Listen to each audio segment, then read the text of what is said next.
اعوذ باللہ من الشیطان الرجیم بسم اللہ الرحمن الرحیم۔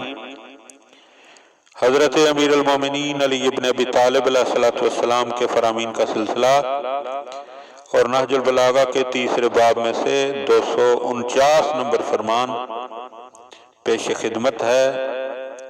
وقال علیہ السلام، آپ علیہ السلام نے ارشاد فرمایا، افضل الاعمال،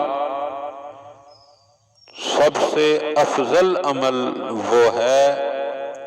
اب دیکھیے کہ ہم اپنی زندگی میں اندازے سے بہت ساری باتیں کرتے ہیں کہ سب سے بہتر عمل یہ ہے، سب سے افضل عمل یہ ہے، سب سے افضل عمل یہ ہے، لیکن اس طرح نہیں ہے۔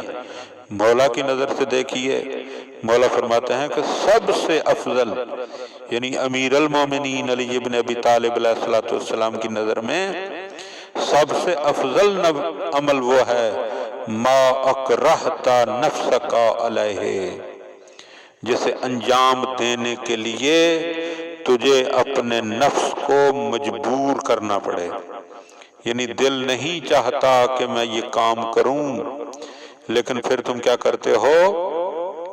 اپنے آپ کو اس عمل کرنے پر مجبور کر دیتے ہو۔ جب تم اپنے نفس کو، اپنی ذات کو مجبور کرتے ہو اس کام کے کرنے پر، اس عمل کے کرنے پر، تو مولا فرماتے ہیں وہ عمل جو ہے وہ فضیلت کی انتہاؤں پر پہنچ جاتا ہے۔ اب روزمرہ مثال دیکھیے، مثلا انسان کو صبح کے وقت نیند آ رہی ہوتی ہے تو بندہ مجبور کرتا ہے اپنے آپ کو کہ اٹھو، اللہ کی بارگاہ میں سجدہ کر لو۔ ٹی وی سے آگے سے اٹھنے کو انسان کا جی نہیں چاہتا، مگر انسان اپنے آپ کو مجبور کرتا ہے کہ اٹھو، تھوڑی سی قرآن پاک کی تلاوت کر لو۔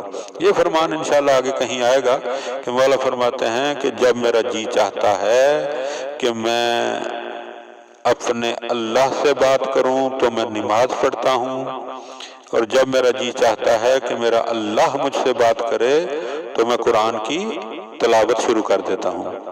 اس کا مطلب ہے کہ نماز پڑھنا بندے کا اللہ سے کلام کرنا ہے، اور قرآن پڑھنا اللہ کا بندے سے کلام کرنا ہے۔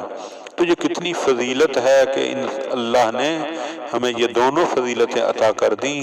جب جی چاہے ہم اپنے اللہ سے بات کر سکتے ہیں، یعنی ہم گفتگو کریں، اور جب جی چاہے کہ اللہ کی باتیں سنیں تو پھر ہم قرآن کی طرف متوجہ ہو جائیں، تو سمجھیے کہ وہ اللہ ہم سے بات کر رہا ہے۔